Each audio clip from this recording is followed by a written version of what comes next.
18వ అధ్యాయము 35వ వాక్యము నుండి కొన్ని వచనాలు చదువుదాం.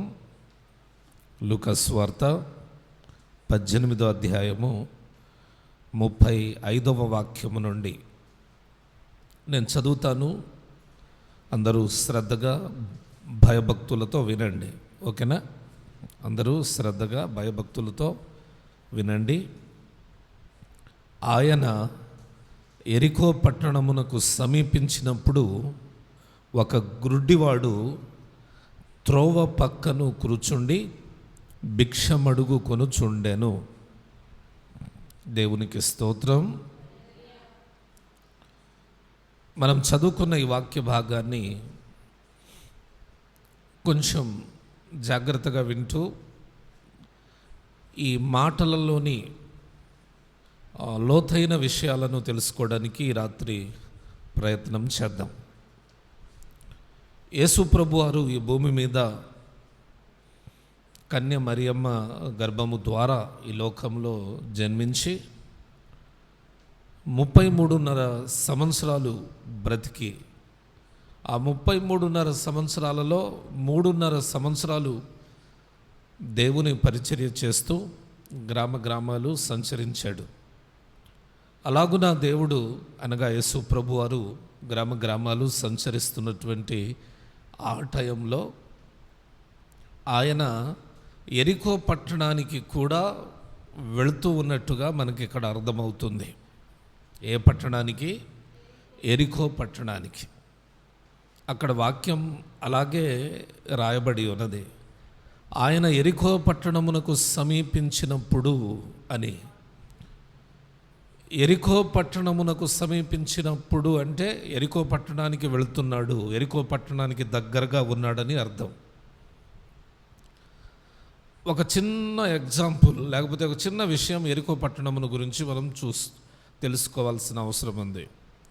ఏమిటా విషయం అంటే, ఇశ్రాయేలీయులు ఐగుప్తు దేశంలో నుండి బయలుదేరి పాలు తేనెలు ప్రవహించే దేశానికి వస్తూ అరణ్యములో దాదాపుగా ఒక 38 సంవత్సరాలు నడిచిన తర్వాత మోసే గారు యోర్దాను దాటక ముందే చనిపోతారు.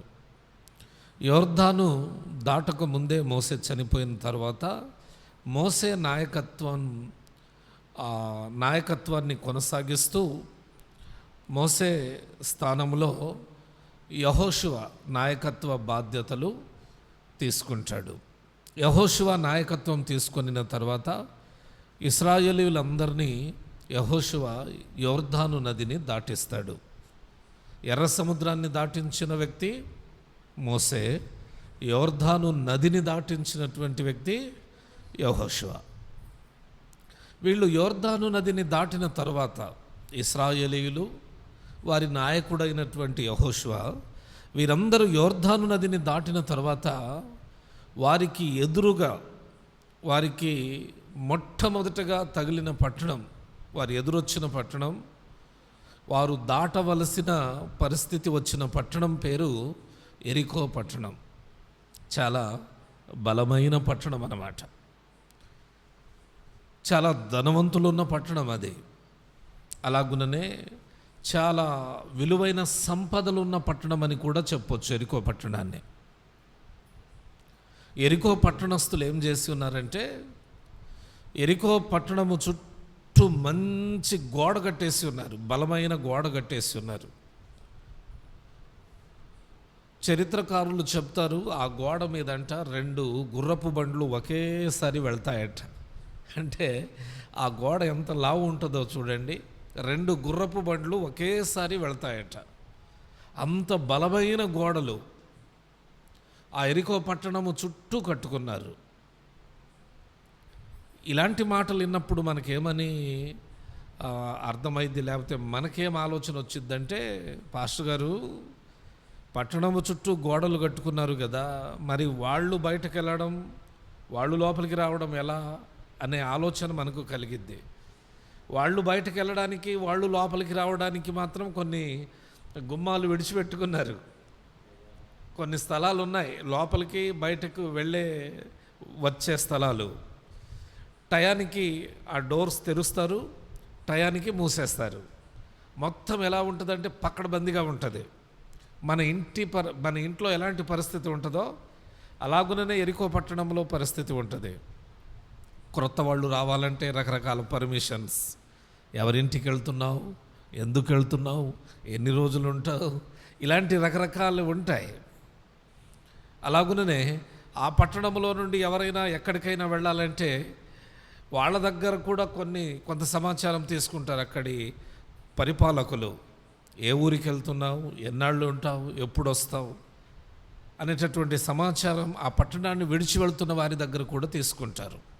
ఇలాగున చాలా పకడ్బందీగా బందోబస్తుగా ఉంది ఎరికో పట్టణం. ఆ గోడలు కూడా బలమైనవి.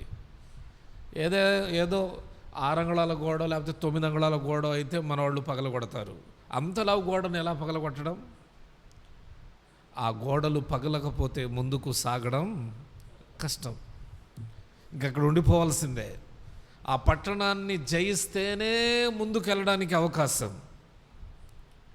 ముందేమో బలమైన ఎరికో పట్టణం, వెనక్కెళ్ళాలంటే మరలా దాటి వచ్చిన అరణ్యం, యొర్దాను నది, ఇరుక్కున పడ్డట్టయింది ఇశ్రాయేలీల పరిస్థితి. యెహోషువ ప్రార్థన చేసి ఉంటాడు, ప్రభువా, ఈ ప్రజలు పాలు తేనెలు ప్రవహించే దేశాన్ని స్వతంత్రించుకోవాలంటే ఈ ఎరికో పట్టణాన్ని దాటాలి. మరి ఎలా దాటిస్తావో? నీవు వెళ్ళమంటే వచ్చాం, మేమందరం నీ ప్రజలమై ఉన్నాం అని యెహోషువ ప్రార్థన చేస్తాడు. నిజంగా దేవుని దగ్గర మనం ప్రార్థన చేయాల్సింది ఒకటే. 2 రోజుల క్రితం ఒక పాస్టర్ గారిని కలిశాను. పాస్టర్ గారు, మీ పరిచర్యలో దేవుడు మీ అనేక అవసరాలు తీరుస్తున్నాడు, దేవుడు మిమ్మల్ని బలంగా నడిపిస్తున్నాడని చెప్పాను నేను ఆ పాస్టర్ గారితో. ఆయన అంటాడు, మరి ఆయన పని మనం చేస్తున్నాం, ఆయన పని ఆయన చేసుకోకపోతే మన అంతటా మన వలన ఎక్కడైద్ది? దేవునికి మహిమ కలుగును గాక. హల్లెలూయా. నిజమే కదా. మనం ఆయన కోసం బ్రతుకుతున్నప్పుడు ఆయన మనకన్నీ ఇస్తాడు. మనం ఆయన పని చేస్తున్నప్పుడు తన పని తానే చేయించుకుంటాడు. ఈ ధైర్యం, ఈ విశ్వాసం మనలో ఉండాలి. అర్థమవుతుందా? ఇది దేవుని పని, దేవుని మందిరం, దేవుని సంఘం, ఇది దేవునిది. కాబట్టి మనలో ఎటువంటి ఆలోచన ఉండాలంటే ఇది దేవుని పని, దేవుని సంఘం, దేవుడే చూసుకుంటాడన్న ఆలోచన ఉండాలి. మనం దేవుని బిడ్డలమై ఉన్నప్పుడు మనకొచ్చే అవసరాలలో, నేను దేవుని బిడ్డను, బలవంతుడైన దేవుడు నాకున్నాడు, నేనెందుకు భయపడాలి? దేవుడే అన్నీ చూసుకుంటాడు. దేవుడే తన మహిమైశ్వర్యంలో నా ప్రతి అవసరాన్ని తీరుస్తాడు, నేనెందుకు భయపడాలి అన్న ధైర్యం మనలో ఉండాలండి. నేను దేవుని సేవకుణ్ణి, నన్ను దేవుని సేవకై పిలిచినవాడు నమ్మదగినవాడు. నన్ను పిలిచినవాడు నన్ను విడిచిపెడతాడా? మిమ్మల్ని తన కొరకు జీవించడానికై పిలిచినవాడు మిమ్మల్ని విడిచిపెడతాడా? నన్ను విడిచిపెట్టడు, మిమ్మల్ని విడిచిపెట్టడు. ఈ వాక్యాన్ని వినుచున్న ఎవరిని ఆయన దగ్గరికి వస్తే ఆయన విడిచిపెట్టడు. ఆయన దగ్గర మనం బ్రతికినప్పుడు ఆయన మన ద్వారా ఏమి చేయించాలనుకుంటాడో దానిని ఖచ్చితంగా చేయించుకొని మనలను వాడుకుంటాడు. దేవుడు ఆ రీతిగా బలంగా దేవుడు మనలను వాడుకొనును గాక. హల్లెలూయా. ఎరికో పట్టణాన్ని దాటే ఒక మంచి ఆలోచనను దేవుడు యెహోషువకు చెప్పాడు. ఆ యెహోషువ ప్రజల దగ్గరికి వెళ్ళి, అయ్యా ఇశ్రాయేలీయులారా, అందరూ వినండి, ఈ పట్టణాన్ని చూస్తే మనకు భయమేస్తుంది, ఈ పట్టణపు ప్రాకారాలను చూస్తే మన ఆశలు సన్నగిల్లుతున్నాయి, ఈ పట్టణాన్ని దాటడం చాలా కష్టంగా అనిపిస్తుంది కదా. అలాంటి పరిస్థితులలో నేను దేవునికి ప్రార్థన చేశాను. మన జీవితంలో కొన్నిసార్లు ఎరికో పట్టణం లాంటి గొప్ప గొప్ప సమస్యలు ఎదురవుతూ ఉంటాయి. మనకు అనిపిస్తుంది ఈ సమస్యను దాటితే పెద్ద గండం నుంచి బయటపడినట్టే అనిపిస్తుంది. అలాంటి పరిస్థితులలో ఏం చేద్దాం? సమస్యను చూచి భయపడేవాడు కాదు దేవుని బిడ్డ, దేవుని కుమారుడు కుమార్తె. ఆ సమస్యల సుడిగుండంలో నుండి బయటకు మనలను నడిపించగల దేవుణ్ణి చూచి ధైర్యము తెచ్చుకునేవాడు దేవుని కుమారుడు. స్తోత్రం చెప్పండి. మనం కూడా యెహోషువ వలె ప్రార్థన చేయాలి. ప్రభువా, దాటలేనంత ఎత్తైన కొండలు నా ముందున్నాయి, ఎక్కలేనంత ఎత్తైన కొండలు నా ముందున్నాయి అయ్యా, భరించలేనంత బలమైన కష్టాలు నా ముందున్నాయి. నీవే నన్ను బలపరచండి, నీవే నన్ను గట్టెక్కించండి, నీవే నాకు సహాయము చేయండి, నీవే నా పక్షాన నిలవండి అని ప్రార్థన చేసినప్పుడు దేవుడు విడిచిపెడతాడా మనల్ని? మర్చిపోతాడా మనల్ని? మనం ఆరాధిస్తున్న దేవుడు అన్యాయస్తుడు కాడు. మనం ఎవరిని ఘనపరుస్తున్నామో ఆ దేవుడు మనలను మధ్యలో విడిచిపెట్టుటకు అసమర్థుడైన దేవుడు కాదు, రోషము కలిగిన దేవుడు. ప్రార్థన చేసుకోండి మీ అవసరాలన్నిటిని బట్టి, ప్రార్థన చేసుకోండి మీ బాధలన్నిటిని బట్టి, మీ పరిస్థితులన్నింటిని బట్టి ప్రార్థన చేయండి. యెహోషువ ఇశ్రాయేలీయుల దగ్గరికి వెళ్ళి మాట్లాడుతున్నాడు. దేవుని దగ్గర ప్రార్థన చేస్తే దేవుడు నాకు ఈ ఆలోచన ఇచ్చాడు. ఈ ప్రాకారాలను చూచి, ఈ గోడలను చూచి మనం భయపడాల్సిన అవసరం లేదంట. దేవుడే ఈ ప్రాకారాలను పడగొడతాడట. దేవుడే ఈ యెరికో పట్టణాన్ని మనకు అప్పగిస్తాడట. అవునా? ఎలాగండి అయ్యగారని ఇశ్రాయేలీయులు అడిగితే దేవుడు చెప్పిన విషయాలన్నీ యెహోషువ ప్రజలందరికీ చెప్పాడు. అప్పుడు ప్రజలందరూ దేవుడు చెప్పినట్టు చేద్దామని నడుము కట్టుకున్నారు. దేవుడు చెప్పింది ఏంటి అంటే, ఇశ్రాయేలీయులందరూ ఉదయాన్నే లేచి యెరికో పట్టణం చుట్టూ రోజుకు ఒకసారి 6 రోజులు 6 సార్లు తిరగాలి. ముందుగా మందసాన్ని మోసుకొని వెళుతున్న యాజకులు వెళ్ళాలి. యాజకులు బూరలు ఊదుకుంటూ వెళ్ళాలి. అలాగున బూరలు ఊదుకుంటూ పాటలు పాడుతూ ప్రభునామాన్ని ఘనపరుస్తూ ఇశ్రాయేలీయులు 6 రోజులు రోజుకు ఒకసారి యెరికో పట్టణం చుట్టూ తిరగాలి. దేవుడు చెప్పిన నిబంధన, దేవుడు చూపించిన, లేకపోతే దేవుడు చెప్పిన ఆలోచన అదే. 7వ రోజు 7 సార్లు తిరగాలి.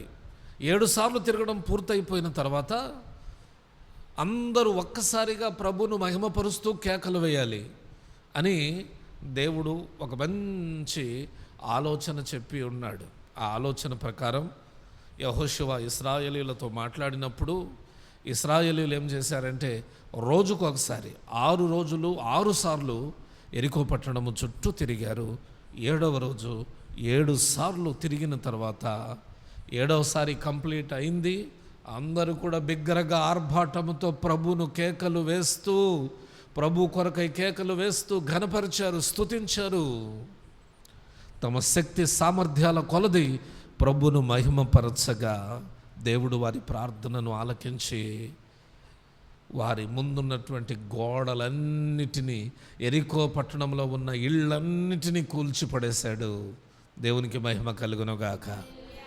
ఆ గొప్ప ప్రాకారములన్నీ కూలడం ప్రారంభించాయి. ఆ యెరికో పట్టణంలో ఉన్న ఆ ఇళ్ళ గోడలు కూలిపోవడం ప్రారంభించాయి. గోడలు ఇళ్ళు కూలిపోవడం ప్రారంభమవగా ఇశ్రాయేలీయుల ఎదుటకి యెరికో పట్టణస్థులందరూ పరుగెత్తారు.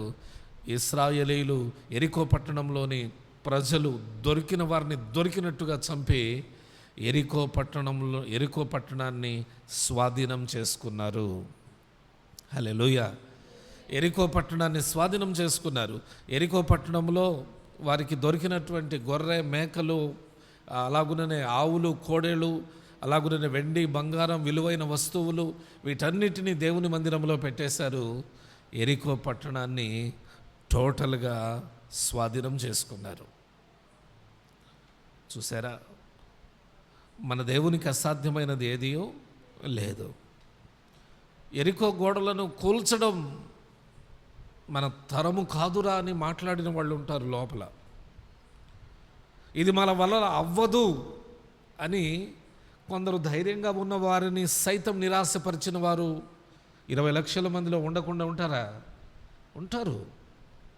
చెడగొట్టేవాళ్ళు సమాజంలో ఎవరో ఒకళ్ళు ఉంటారు, ధైర్యపరిచేవాళ్ళు ఉంటారు కదండి. కానీ దేవుడు కార్యం చేయాలనుకున్నప్పుడు చెడగొట్టేవాళ్ళు ఎందరిని చెడగొట్టినా దేవుడు కార్యం జరిగించేస్తాడు. హల్లెలూయా కదండి. ఇలాగున యెరికో పట్టణపు గోడలు కూలిపోయాయి.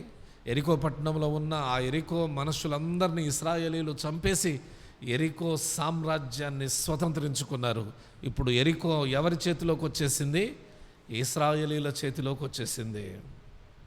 అయితే ఎరికోను జయించిన తర్వాత యెహోషువ ఒక మాట అంటాడు, ఈ పట్టణంలో ఉన్న సమస్తము శపించబడింది. కాబట్టి ఈ నేల కూడా శపించబడింది. కాబట్టి ఇక్కడ ఎవరునూ మరలా ఇల్లు కట్టి ఎరికోను మరలా కట్టడానికి సాహసించకూడదు అని ఆయన యెహోషువ ఆజ్ఞాపిస్తాడు. ఒక శబ్దము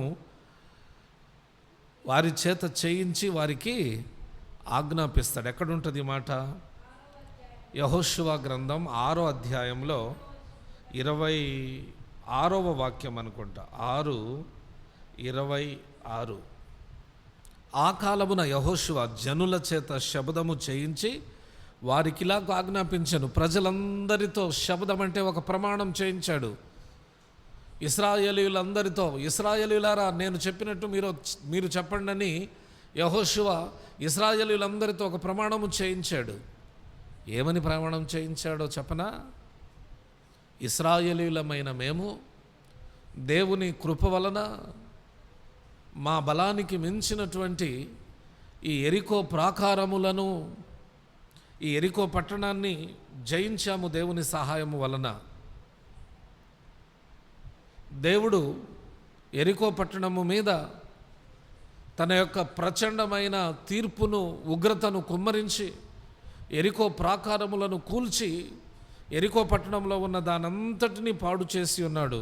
కాబట్టి ఇది దేవుని వలన శపించబడిన నేలగా మేము భావిస్తూ ఉన్నాం. దీనిని మాలో ఎవడును మేము కట్టపూనుకోం అని వారి చేత ప్రమాణము చేయించి వారికి ఏమన్నాడో తెలుసా?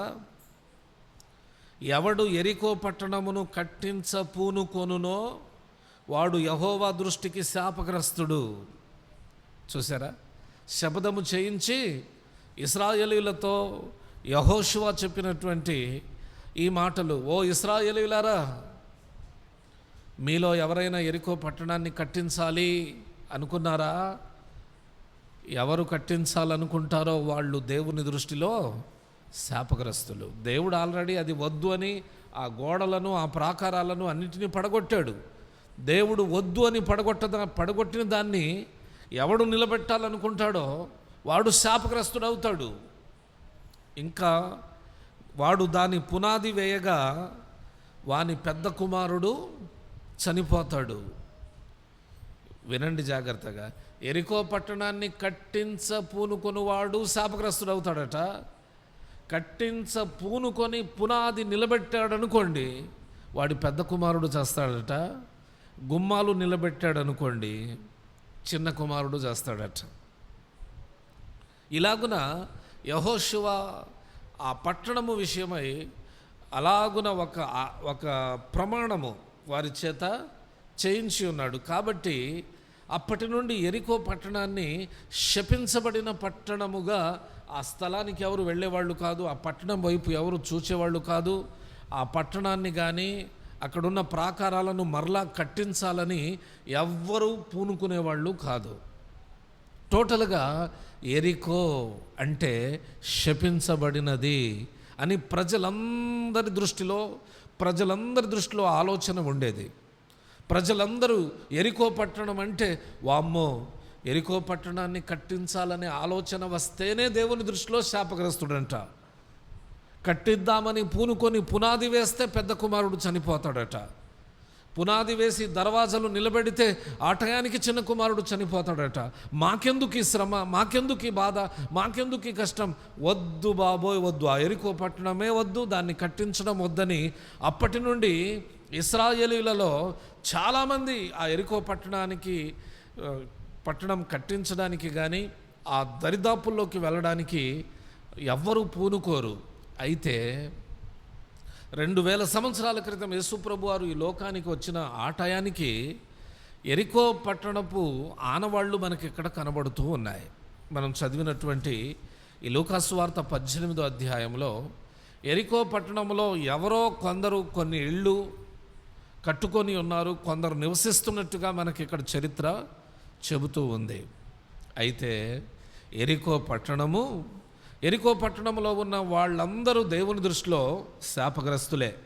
ఎందుకంటే దైవజనుడైన యెహోషువ ఎరికో పట్టణాన్ని కట్టింపబూనుకొనువాడు శాపగ్రస్తుడని ఆజ్ఞాపించి ఉన్నాడు, శపథము చేయించి ఉన్నాడు, అలాగుననే వారికి సెలవిచ్చి ఉన్నాడు. దానిని కట్టించడానికి, లేకపోతే అక్కడ ఎవరైనా ఏదైనా కట్టించడానికి పునాది వేస్తే పెద్ద కుమారుడు చస్తాడని, దర్వాజా నిలబెడితే చిన్న కుమారుడు చస్తాడని శపథము చేయించి ఉన్నాడు. కాబట్టి టోటల్గా ఆ స్థలము, ఆ పట్టణము శపించబడినదే కనుక ఆ శపించబడిన స్థలంలో నివసిస్తున్న వాళ్ళందరూ కూడా శపించబడిన వారే. అంతే కదండి. మరి ఒక ఇల్లు శపించబడినప్పుడు, ఒక మనిషి శపించబడినప్పుడు అతని గర్భమున పుట్టిన వాళ్ళందరూ శపింపబడిన వారే. ఒక ఇల్లు శపించబడింది అనుకోండి, ఆ ఇంట్లో నివసించుచున్న వాళ్ళందరూ శపింపబడిన వారే. శపింపబడిన వారితో స్నేహం చేసిన వాడు కూడా శపింపబడతాడు. కాబట్టి దేవుని పిల్లలమైన మనం శపించబడిన అనుభవాలలో కాకుండా ఆశీర్వదించబడే మార్గాలను వెతుక్కోవాలి. నేను ఈ మార్గంలో వెళితే ఆశీర్వదింపబడతానా, ఈ మార్గంలో వెళితే దీవెన నొందుతానా, ఇది దీవింపబడే మార్గమేనా, ఇది నాకు దీవెన కలిగే పరిస్థితి కలిగిన మార్గమేనా అన్న విషయాలన్నిటినీ గమనించి దీవెనకరమైన మార్గాలలోనికి వెళ్ళాలి. అయితే యేసు ప్రభువారు ఈ భూమి మీద సంచరించుచున్న ఆ దినాల్లో ఎరికో పట్టణంలోనికి వెళదాం, ఎరికో పట్టణానికి కూడా వెళదామని ఎరికో పట్టణం వైపు ప్రయాణం చేస్తూ ఉన్నాడు. అంటే అర్థం ఏంటి? నాకేం అర్థమవుతుందంటే యేసు ప్రభు శపించబడిన వారి జీవితాలను సైతం బాగు చేయగలడని అర్థమవుతుంది. దేవునికి మహిమ కలుగును గాక. హల్లెలూయా. అంతే కదండి. ఇప్పుడు శపింపబడిన ఆ స్థలానికి యేసుప్రభు వారు వెళుతున్నారు. ఎందుకు? యేసుప్రభు పరలోకాన్ని విడిచి లోకానికి ఎందుకు వచ్చాడు? పాపులను రక్షించడానికి, నశించిన దానిని వెతికి రక్షించడానికి వచ్చాడు. ఆ క్రమంలోనే శపించబడిన అనుభవంలో ఉన్నటువంటి ఆ ప్రజల దగ్గరికి, ఎరికో పట్టణంలోనికి వెళుతూ ఉన్నాడు దేవుడు. ఇంకా పట్టణంలోనికి పట్టణంలోనికి వెళ్ళక ముందే ఆ పట్టణమునకు సమీపముగా వెళ్ళగానే ఒక కుంటి భిక్షగాడు, ఒక గుడ్డివాడు అండి, కుంటివాడు కాదు, ఒక గుడ్డివాడు త్రోవ పక్కన కూర్చుండి భిక్షమడుకొనుచున్నాడని వాక్యం రాయబడి ఉన్నది. స్తోత్రం చెబుదామా? ఎరికో పట్టణంలోకి దేవుడు వెళ్తూ ఉన్నాడు. ఒక్కొక్క అడుగు వేస్తున్న కొలది ఎరికో పట్టణం సమీపం అవుతూ ఉంది. సమీపముగా వెళ్ళే ఆ సమీపానికి వెళ్ళిన ఆ సమయంలో యేసు ప్రభు అక్కడ ఒక గుడ్డివాడిని కనుగొంటాడు. సరే, అయితే అక్కడ పరిస్థితి ఏంటో ఆలోచన చేస్తే, సమీపించినప్పుడు ఒక గుడ్డివాడు త్రోవ పక్కన కూర్చుండి భిక్షమడుగు కొనుచుండెనని వాక్యం ఉంది. కొంచెం సేపు ఆగండి. ఇక్కడ యేసు ప్రభు వారు ఎరికో పట్టణానికి వెళుతూ ఉన్నారు. ఎరికో పట్టణం అంటే శపించబడింది. ఎక్కడ, ఎందుకు శపించబడిందో ఇప్పుడు అర్థమైందిగా. ఈ విషయాలన్నీ గుర్తుపెట్టుకోవాలి మనం. ఇలాగున ఆ శపింపబడిన పట్టణానికి సమీపిస్తూ ఉన్న యేసుక్రీస్తు ప్రభువారు ఆ తరుణములో ఆ ఎరికో పట్టణానికి సమీపముగా ఒక గుడ్డివాడు త్రోవ పక్కన కూర్చుండి భిక్షమడుకొనుచున్నాడు. ఎన్ని రోజులుగా ఆ త్రోవ పక్కన కూర్చుండి భిక్షమడుకొనుచున్నాడో వాడు మనకైతే తెలియదు. అతని వయస్సు ఎంతో తెలియదు. అతడు ఏ గోత్రానికి చెందినవాడో తెలియదు. ఎవడో ఏమీ మనకు తెలియదు. అయితే అతడు భిక్షమడుక్కుంటూ ఎందుకు నా జీవితం ఇలా అయిపోయింది? దేవుడు నాకు కన్నులిచ్చి ఉంటే, నాకు బాగుండేది. నేను కూడా అందరిలాగే పనులు చేసుకునేవాడిని. అందరిలాగే ఈ లోకాన్ని చూచేవాడిని. నాకు భార్య పిల్లలు ఉండేవాళ్ళు, వాళ్ళతో నేను హాయిగా చక్కగా బ్రతికేవాడిని. టోటల్గా నాకు కళ్ళు లేకపోవడం వలన ఈ ఎరికో పట్టణం ఎలా శపించబడిందో నా జీవితం కూడా అలాగే శపించబడింది అని తనలో తానే కుమిలిపోతూ అలా భిక్షం అడుక్కుంటూ, ఇప్పుడు అడుక్కుంటూ ఉంటే నలుగురిలో ఒక్కడైనా వేయకుండా ఉంటాడా? ఎవరో ఒకళ్ళు వేస్తారు కదా. భిక్షం వేయడానికి ఎవరైనా దగ్గరికి వస్తే, అయ్యా నేను గుడ్డివాడిని, చాలా రోజులుగా గుడ్డివానిగా ఉన్నాను, నా గుడ్డితనం పోయే మార్గం ఏమైనా ఉంటే చెప్పండి అయ్యా, అలాంటి స్థలాలకు నన్ను తీసుకెళ్ళండి అయ్యా అంటూ తన దగ్గరికి వచ్చి తనకు భిక్షం వేసే వాళ్ళను అడుగుతూ ఉండేవాడు. ఇవన్నీ ఇక్కడ రాయబడలేదులే, కానీ ఇక్కడ జరిగినటువంటి చరిత్రను బట్టి చెప్పొచ్చు ఆ మాటలు. ఇప్పుడు తన దగ్గరకు వచ్చి భిక్షం వేసే వారికి ఆ సలహా, ఎవరైనా మార్గం చూపించండి అయ్యా, నా కన్నులు తెరవబడే మార్గం చూపించండి అయ్యా అని అడుగుతూ ఉండేవాడు. ఇప్పుడు అందరూ చెప్పకపోయినా ఎవరో ఒకళ్ళు పుణ్యాత్ములు ఉంటారుగా, అందరూ భిక్షం వేయకపోయినా ఎవరో ఒకళ్ళు పుణ్యాత్ములు ఉంటారుగా.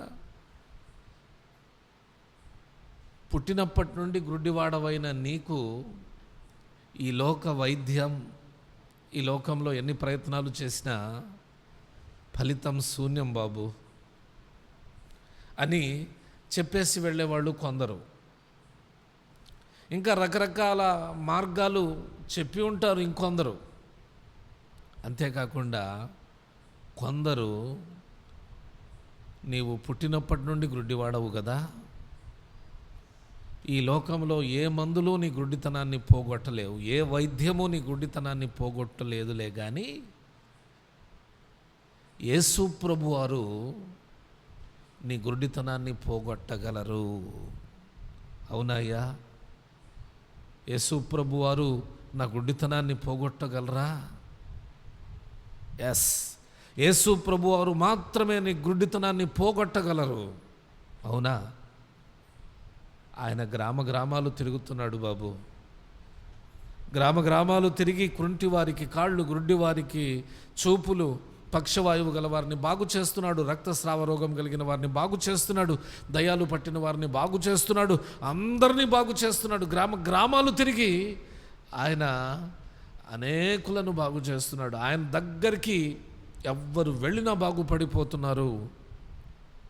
ఆయన మాత్రమే నిన్ను బాగు చేయగలడని ఎవరో ఒకళ్ళు చెప్పి ఉంటారు.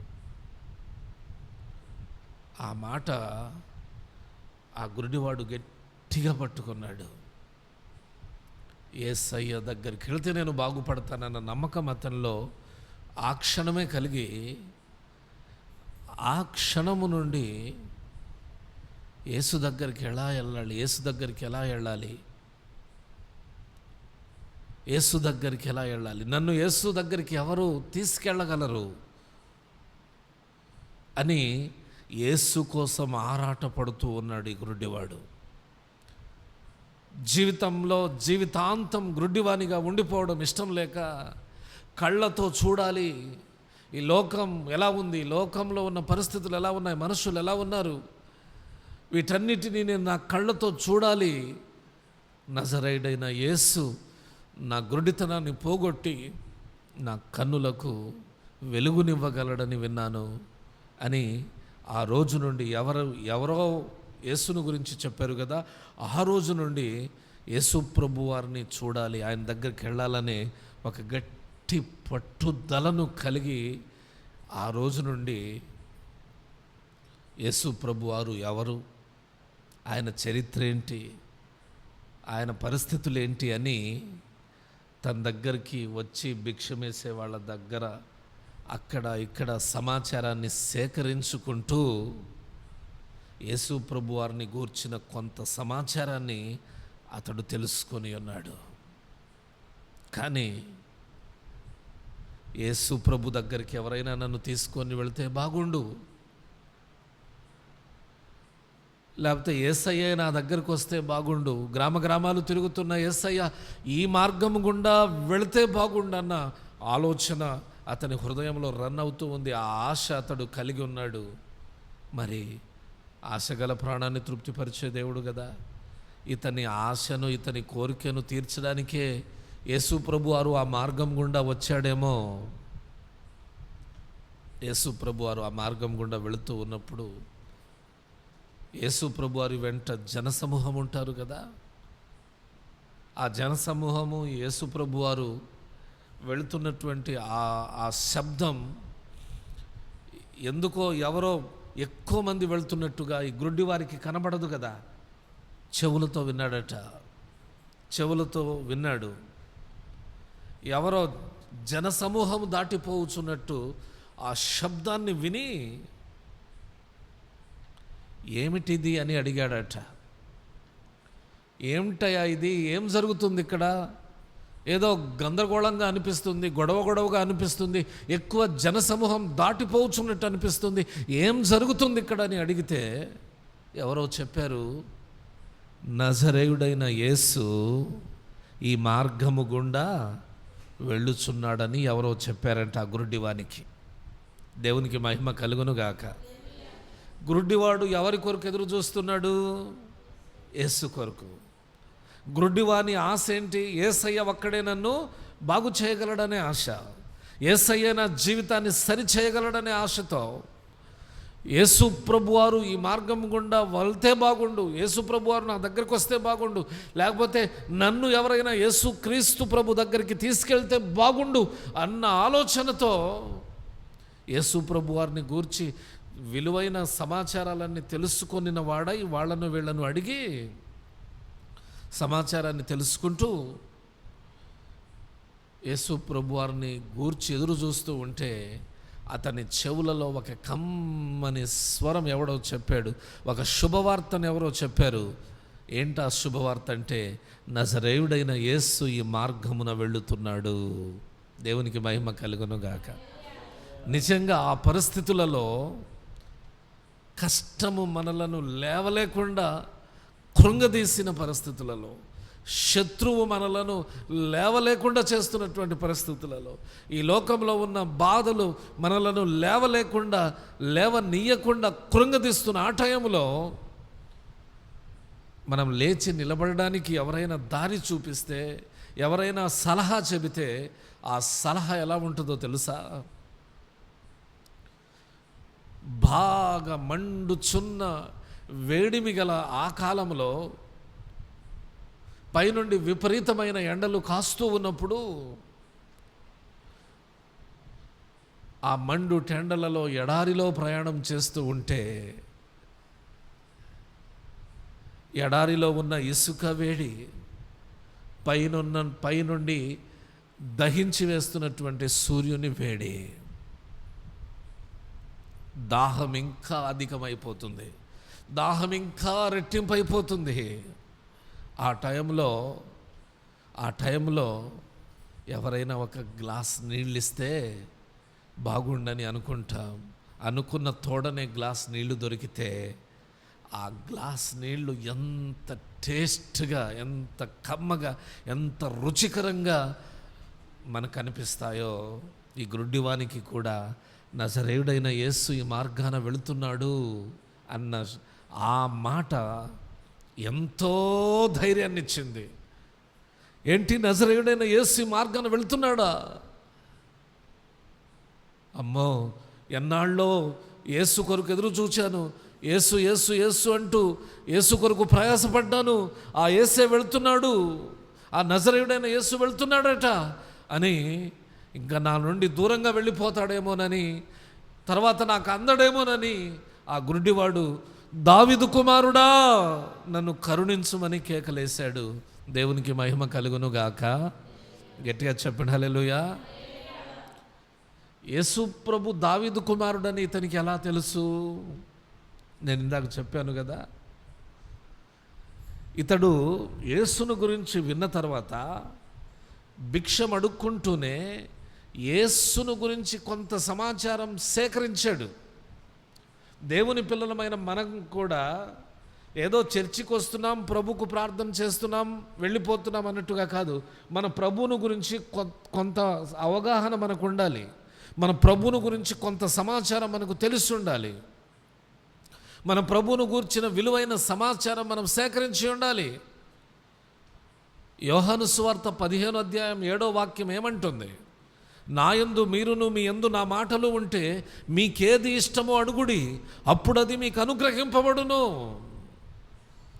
దేవుని వాక్యం మనకు తెలుసున్నప్పుడు, దేవుని వాక్యం మన మదిలో ఉన్నప్పుడు, ప్రభువును గూర్చిన సమాచారం మనకు తెలుసున్నప్పుడు ఆ సమాచారం మనలో విశ్వాసాన్ని కలిగిస్తుంది. విశ్వాసాన్ని కలిగించడమే కాదు, ఆ సమాచారం వలన మనం ప్రభువుకు దగ్గరగా చేర్చబడతాం. స్తోత్రం చెప్దామా? హల్లెలూయా. మనము ప్రభువుకు దగ్గరగా చేర్చబడతాం.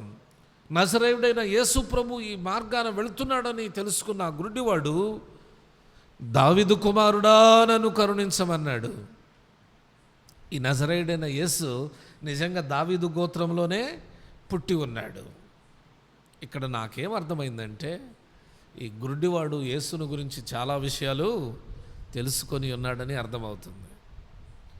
ఈ మార్గాన ఏదో గొడవగా వినబడుతుంది, ఏం జరుగుతుందయ్యా అని అడిగాడు అతను. నజరేయుడైన యేసు వెళుతున్నాడని చెప్పారు అక్కడ ప్రజలు.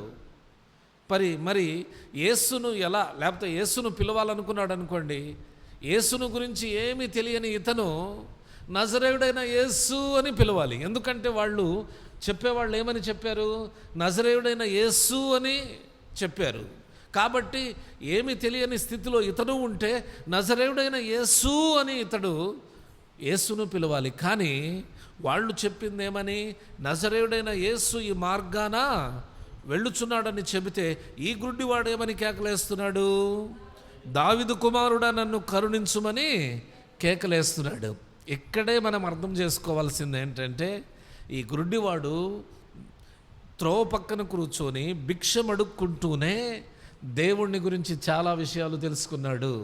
దేవునికి మహిమ కలుగునుగాక. మనలో దేవుని మాటలు ఉండాలండి.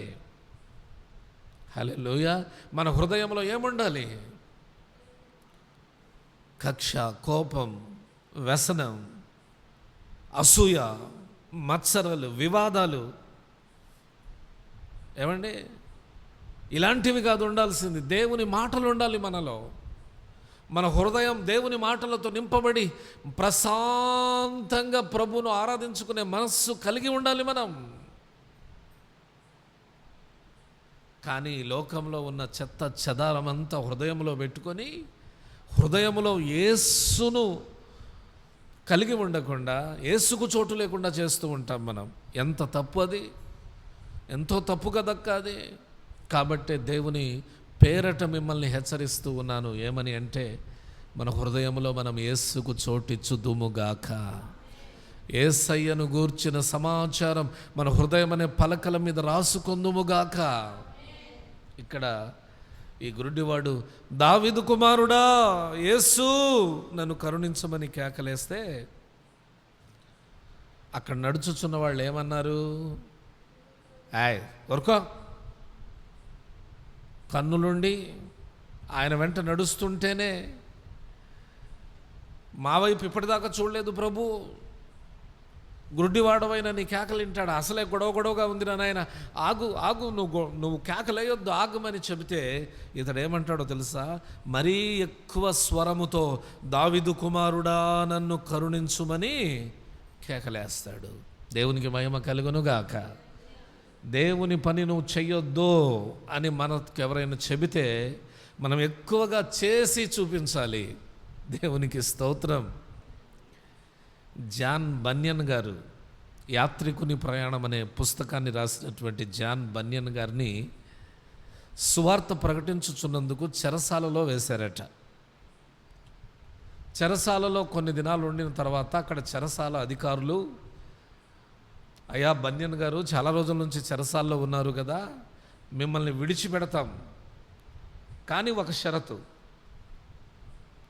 బన్యన్ గారు అన్నారు, ఏంటయ్యా ఆ షరతు ఏంటి అంటే, నువ్వు చెరసాలలో నుండి బయటకు వెళ్ళిన తర్వాత ఎవరికి దేవుని వాక్యం చెప్పకూడదు.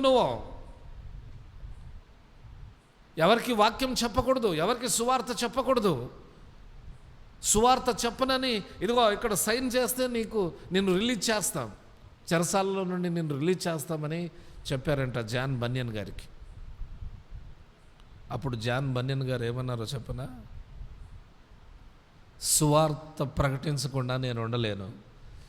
నన్ను ఇప్పుడే మీరు రిలీజ్ చేస్తే నేను ఇప్పుడే ఎవరికో ఒకరి దగ్గరికి వెళ్ళి సువార్తను ప్రకటిస్తా. సువార్త ప్రకటించకుండా నేను ఉండలేను, నా వల్ల కాదు. వాక్యం చెప్పకుండా ఉండలేను, నా వల్ల కాదు.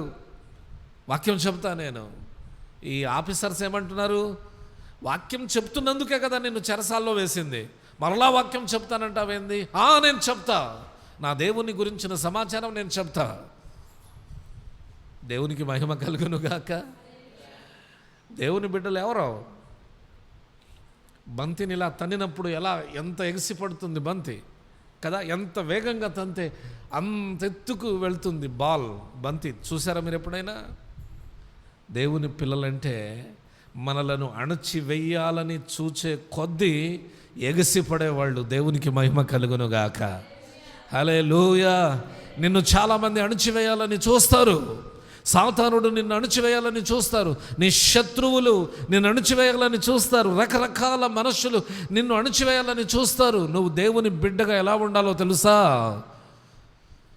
ఎందరూ నిన్ను అణచివేయాలని బలంగా ప్రయత్నిస్తూ ఉన్నప్పటికీ నిన్ను అణచివేయాలని చూచే వారి ఎదుట నీవు రగులుచున్న జ్వాలగా మండే వ్యక్తివిగా ఉండాలి. ఈ గుడ్డివాడు ఊరుకో, ఇతడు అంటాడు, దావీదు కుమారుడా నన్ను కరుణించుము. మొదట్లో సాధారణంగా అన్నాడట, దావీదు కుమారుడా నన్ను కరుణించమన్నాడు. గొడవగా ఉంది, నోరుమోయ్ అన్నాడు ఎవరో. దానికి ఇతను, నన్నే నోరుమోయ్ అంటావా నువ్వు? నా బాధ తెలుసా నీకు? పుట్టినప్పటి నుండి గుడ్డివానిగా ఈ లోకాన్ని చూడలేక ఎవరో ధర్మం చేస్తే బ్రతకలేని పరిస్థితి, ఆ వేదన ఏంటో నాకు తెలుసు. నేను ఎందుకు మెదలకుండా ఉంటాను? ఈ టైంలో నేను మెదలకుండా ఉంటే ఇంకా నాకు రక్షణ దొరకదు. నా గుడ్డి కన్నులను బాగు చేసే నాదుడు ఇంకెవరు ఉండరు.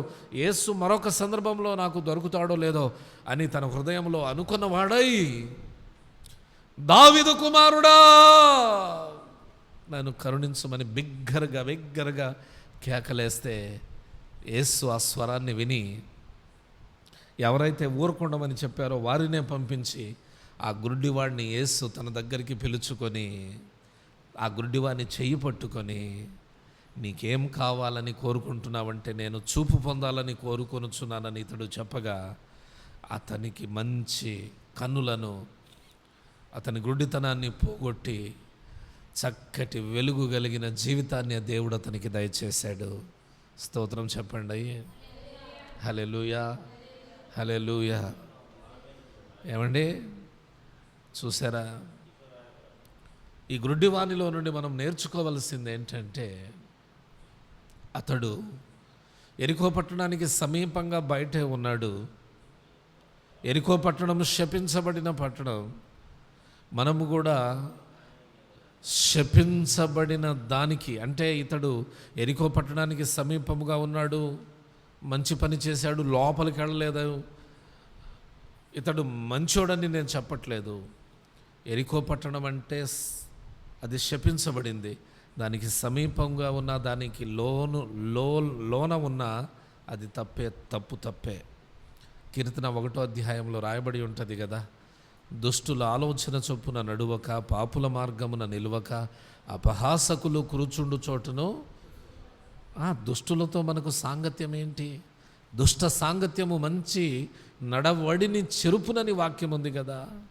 దుష్టులతో, పాపులతో, అపహాసకులతో స్నేహం చేస్తే, శపించబడిన వారితో స్నేహం చేస్తే మనము కూడా దుష్టులమైపోతాం, పాపులమైపోతాం, అపహాసకులమైపోతాం, చెడిపోయిన స్థితిలోనికి వెళ్ళిపోతాం. ఇతని గుడ్డితనానికి తోడుగా ఇతడు ఎవరికి దగ్గరగా బ్రతుకుతున్నాడంటే ఆ శపించబడిన నేలలో నివాసం ఉంటున్న వారితో ఇతడు జీవిస్తూ ఉన్నాడు. అయితే దేవుడు అతని దగ్గరికి వచ్చాక, అతని హృదయంలోకి వచ్చాక, శపించబడిన జీవితంలో నుండి వెలుగు కలిగిన జీవితాన్ని అతడు పొందుకున్నాడు. దేవునికి మహిమ కలుగునుగాక. హల్లెలూయా. శపించబడిన జీవితంలో నుండి వెలిగింపబడిన జీవితం కలగడానికి, అంధకారమయమైన జీవితంలో నుండి వెలిగింపబడిన జీవితం కలగడానికి కారకుడు ఎవరంటే యేసు ప్రభు. యేసు ప్రభును గురించి విన్నాడు, యేసు ప్రభును నమ్మాడు, యేసు ప్రభును గురించి చాలా విషయాలు తెలుసుకున్నాడు. మనము కూడా యేసు ప్రభును నమ్ముకున్నాం, యేసు ప్రభు దగ్గరికి వస్తున్నాం. మనకు యేసు ప్రభు గురించి ఎక్కువగా ఏమీ తెలియదు, మన లోపాలు అవి. యేసు ప్రభు గురించి మనం వింటాం కానీ వాటిని గుర్తుపెట్టుకోం. ప్రభువును గురించి ఎంత తెలుసు మనకి? ఏమండి, ఈరోజు చెప్తున్న వాక్యం ఎల్లుండి గుర్తుండదు మీకు. ఆదివారమున, నిన్న శుక్రవారం సాయంకాలమున ఏం వాక్యం చెప్పామక్క అంటే గుర్తుపెట్టుకోరు మీరు. సాతానుడు మనలో విత్తబడుతున్నటువంటి ఆ వాక్యం అనే విత్తనాలను ఏం చేస్తున్నాడు? మనలో నుండి తీసి పడవేస్తున్నాడు, పక్కకు పడవేస్తూ ఉన్నాడు. అంటే సాతానుడికి మనం చోటిస్తున్నామనే అర్థం. అలా కాకుండా దేవునికి మీ హృదయాల్లో చోటిచ్చి దేవుని వాక్యాన్ని మీ హృదయాల్లో భద్రము చేయండి. దేవుని వాక్యాన్ని మీ హృదయాల్లో నివసింపనివ్వండి. ఆ వాక్యం మీలో విశ్వాసము కలుగుతుంది. మీలో కలిగి ఆ విశ్వాసము ద్వారా దేవుడు ఆశ్చర్య అద్భుత మహత్కార్యాలు చేయుటకు ముందుకొస్తాడు. ఈ గుడ్డివాడు, ఎవరో చెప్పారు యేసు ప్రభు మాత్రమే నీ జీవితాన్ని బాగు చేయగలడని. ఆ మాట విన్న తర్వాత ఆ యేసు దగ్గరికి మనం వెళ్ళి ఆ యేసుకు మనం కనబడేది లేదు, ఆయన మనల్ని బాగు చేసేది లేదు అనుకుంటే అతని జీవితం అంధకారమయంగానే ఉండేది. కానీ ఆ యేసును గురించి పూర్తిగా తెలుసుకోవాలని ప్రయాసపడ్డాడు. ఆ యేసు దగ్గరికి వెళ్ళడానికి, యేసు చేత స్వస్థత పొందుకోవడానికి ఆశ కలిగాడు. ఆశ కలిగి బ్రతికాడు. ఆశ గల ప్రాణాన్ని తృప్తిపరిచే దేవుడు అతని దగ్గరికి వచ్చి అతని కోరికను సిద్ధింపచేసి అతని ఆలోచనను నెరవేర్చి అతనికి చూపించాడు, అతని జీవితాన్ని వెలిగించాడు. ఈ మొత్తం స్టోరీలో మన స్నేహం నీతిమంతులతో, పరిశుద్ధులతో, దేవుని బిడ్డలతో, దేవుని మందిరముతో ఉండాలి. రెండవది, మనము దేవుని వాక్యం మీద దృష్టి పెట్టాలి, దేవుని వాక్యంలో ఎదగాలి. చిన్నపిల్లవాడు పాలు తాగుతాడు, కానీ 2 సంవత్సరాల తర్వాత అతడు 6 నెలలకే అన్నం ముట్టిస్తాం అతన్ని కదా. చిన్నపిల్లలకు కుటుంబ ప్రార్థన పెట్టి అన్నప్రాసనం చేయము, 6 నెలలకే భోజనం ఏదో ఒకటి స్టార్ట్ చేస్తే 1 సంవత్సరంన్నర 2 సంవత్సరాలు వచ్చేసరికి పాలు విడిచిపెడతాడు. అంటే బలమైన ఆహారం మీద అతడు ఆధారపడుతూ ఉన్నాడు. దేవుని పిల్లలమైన మనం ఇంకెన్నాళ్ళు పాలు తాగుదాం? పాలు తాగడం అంటే ఏంటి? లోతైన వాక్యాన్ని గ్రహించకుండా ఏదో పైన ఇలా వెళ్ళిపోవడం, అంటని భక్తి. ఇలా కాకుండా మీరు ఎలా ఉండాలో తెలుసా? మీరు వాక్యంలో ఎదుగుతూ ఉండే కొద్ది మా లాంటి సేవకులకు ఎలా ఉంటుందో చెప్పనా? కత్తి మీద సాములాగా ఉంటుంది. ఎందుకో చెప్పనా? మీకు ఇంకా కొత్త విషయాలు తెలియచేయడానికి మాకు కూడా ఇంకొంచెం ప్రయాసపడాలి, ఇంకొంచెం ప్రిపరేషన్ అవ్వాలి అనేటటువంటి ఆలోచన ఉంటుంది. మేము చెప్తుంటాం, మీరేమి నేర్చుకోరు, మీరేమి వాక్యము ద్వారా వాక్యాన్ని మీ హృదయం అనే పలకల మీద రాసుకొని వాక్యం విషయంలో ఎదగరు. అప్పుడేమైంది? వీళ్లకు చికెన్ మటన్ పెట్టాల్సిన అవసరం లేదు, జస్ట్ పాలు పితికి ఇచ్చేస్తే, పాలు పితికి ఇచ్చేస్తే తాగి వాళ్ళే ఆకలి తీర్చుకుంటారు అనిపిస్తుంది. మీరు వాక్యంలో ఎదగాలండి, ఇంకా ఎదగాలి. అలాగని మీకు పాలే కాదు, మేము బలమైన ఆహారమే పెడుతున్నాం. ఈ ఆహారాన్ని మీరు ఆస్వాదిస్తూ ఇంకా బలవంతులుగా మార్చబడి ప్రభు కృపలో ఎదుగుదురుగాక. హల్లెలూయా. ఈ గుడ్డివానికి కలిగిన ఆ మంచితనమంతయు, ఆ విశ్వాసము, వాక్యము పట్ల ఆసక్తి మనకు కూడా దేవుడు దయచేసి మన జీవితాలను కూడా దేవుడు వెలుగు సంబంధులుగా మార్చునుగాక. దేవుడి మాటలను దీవించునుగాక. హల్లెలూయా.